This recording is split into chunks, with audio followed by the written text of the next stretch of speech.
Hi, I hope you're having a great day. This is the fifth uh, mini lecture in the introductory chapter. And in the last couple of mini lectures, what I've really been getting at is that in a democratic society, there are essentially two things that link you and I to government. When I was talking about the indirect democracy or the republic, I was stressing the notion of voting, of elections, of political parties. And so, political parties, many of us register ourselves as Republicans or Democrats, some are independents.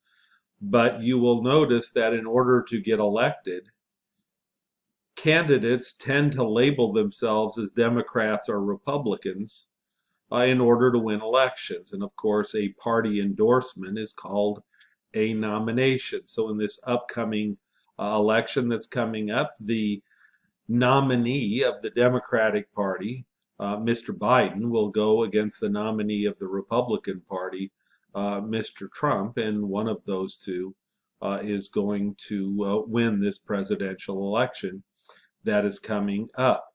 So one thing that links us to government are political parties and elections. In the last lecture on pluralism, I introduced you to something else that links you and I to government, and that are interest groups. That we form interest groups. For example, I used the example of AAA last time. I am personally a AAA member. I'm also an AARP member, which is the largest interest group. And so the interest groups that we belong to also link us to government.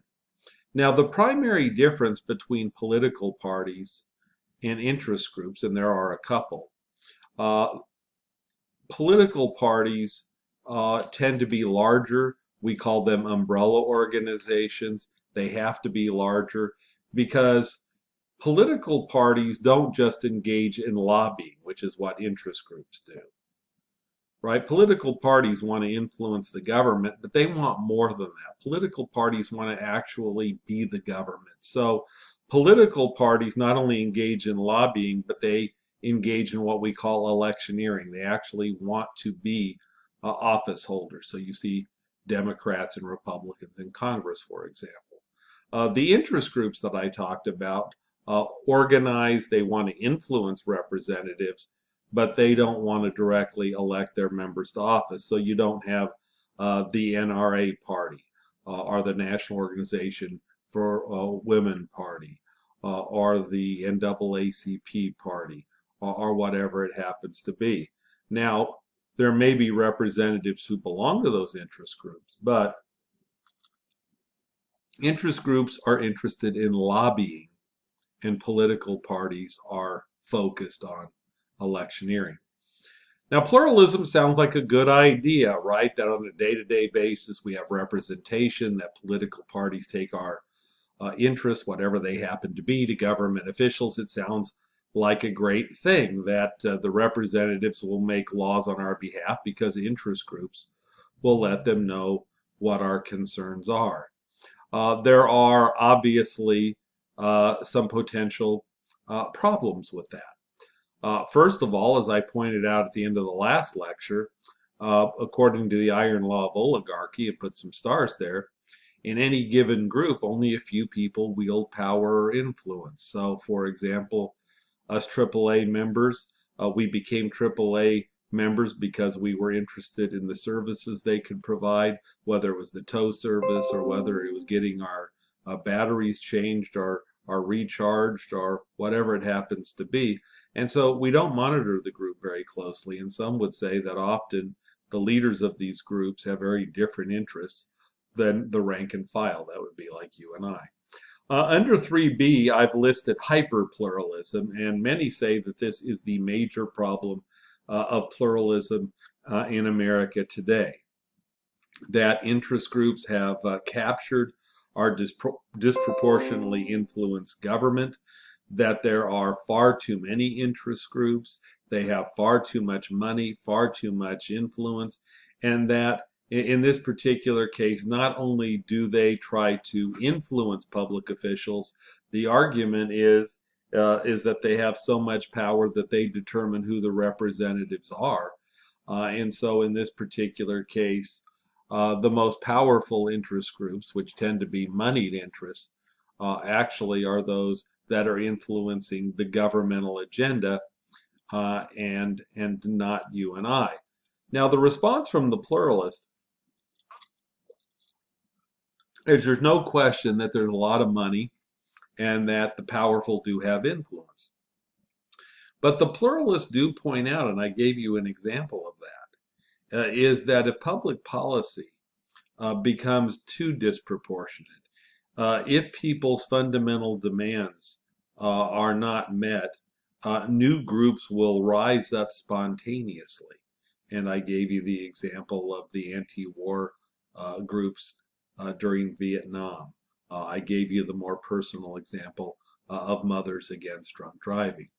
If you turn to C, there is a much smaller group, and my best friend who teaches political science back east in Illinois, he belongs to this small group that call themselves Normative Democratic elitists. And as you can see in your notes, it says this perspective stresses that it is the elites, not the authoritarian-minded masses, that protect democratic values. And so one of the things that he says to his students on the first day of class is, the greatest injustice in America is that my opinion counts the same as yours, because the difference between my opinion and your opinion is that my opinion is an informed opinion. And so there are some people who argue that it is good that a lot of people are not politically active, not politically engaged, and that they are deferring to elites to make these decisions on your behalf. I understand the perspective. My friend and I have a significant disagreement on this point, because who determines who the elites get to be? This assumes that more educated people have less bias, and while in general I think that's true, I have met some very educated people who have very distinct biases. And so I'm not a believer in this perspective, but I know somebody who is. Now, it's interesting to me that historically democracy was a concept that was ridiculed.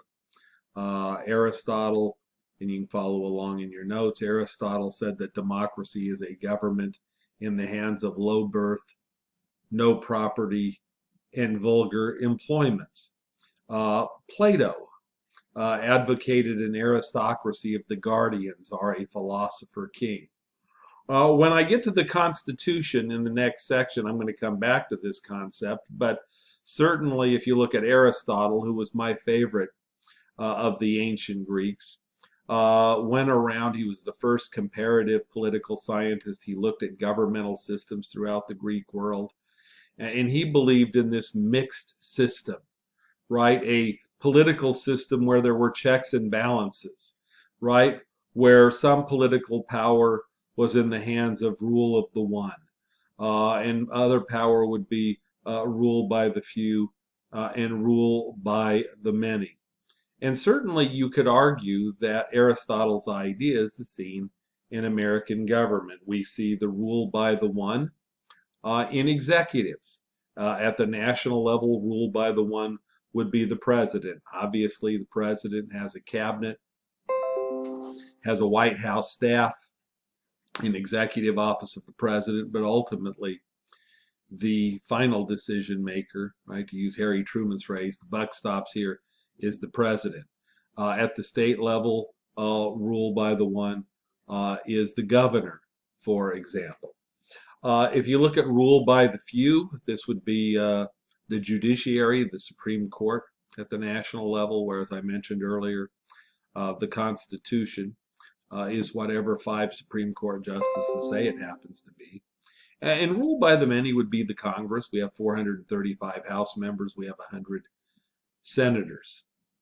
Now, my own particular perspective on the subject of democracy is that democracy is more a set of utopian ideas than a description of real societies.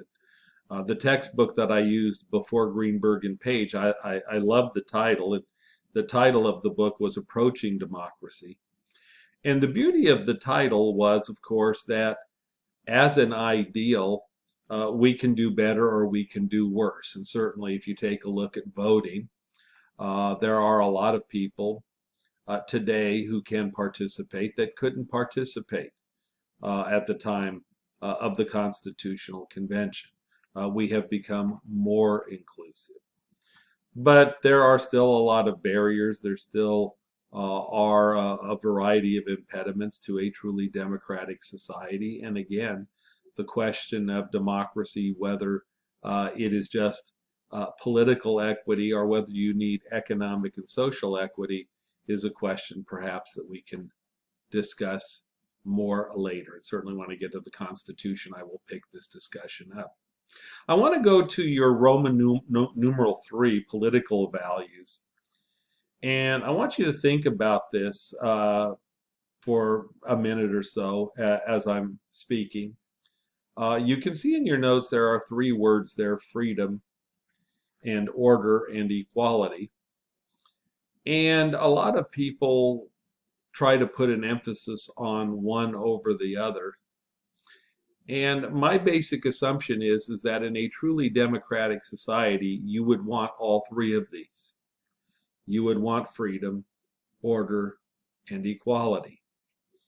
Now, people would want these in slightly different mixes. One of them may be more important to you than another. So, order, for example, as you can follow along in your notes, this is the oldest and traditional function of government. In fact, at one time, many people assumed this was the only function of government, that people would give up a significant amount of freedom in order for the government to protect them. If you look at political research around the world, order is the highest political value in many countries in Asia. And if you take a look at the 2 most populous societies in the world, China and India, order is the highest prioritized political value in those 2 societies, and order is the highest political value throughout most, although not all, of Asia. It's intriguing because if we were meeting face to face, I would ask you to rank these. And in every semester that I've ever asked students about this, order has been ranked last by my students. And I always chuckle a little bit because there's an old saying, put your money where your mouth is. And in America, we do the opposite. We put our money where our mouth isn't. We say that order is not a really important political value, and yet we spend more on our military than the next 11 or 12 countries combined. We spend a lot of money protecting ourselves from bad guys around the world and from protecting our allies against so-called bad guys around the world. If we take a look at our county spending, for example, for those of you at Stanislaus, that would be Stanislaus County. For those of you at Merced College, this would be Merced County. Of course, one of the things that is intriguing in both Merced and Stanislaus County is that public protection, courts, cops, and jails, are the number 2 budget item in both counties. So we spend an awful lot of money at the county level protecting ourselves from bad guys in Merced, in Atwater, in Turlock, in Livingston, Los Banos, wherever you happen to be, Modesto, for example. So the only budget item at the county level where we spend more money is on public assistance. That would be health and welfare policy. So even though Americans tend to rank order last, our spending patterns suggest that order and security are far more important than that. And I would agree. I think it is a more important value than we tell ourselves it is. Have a great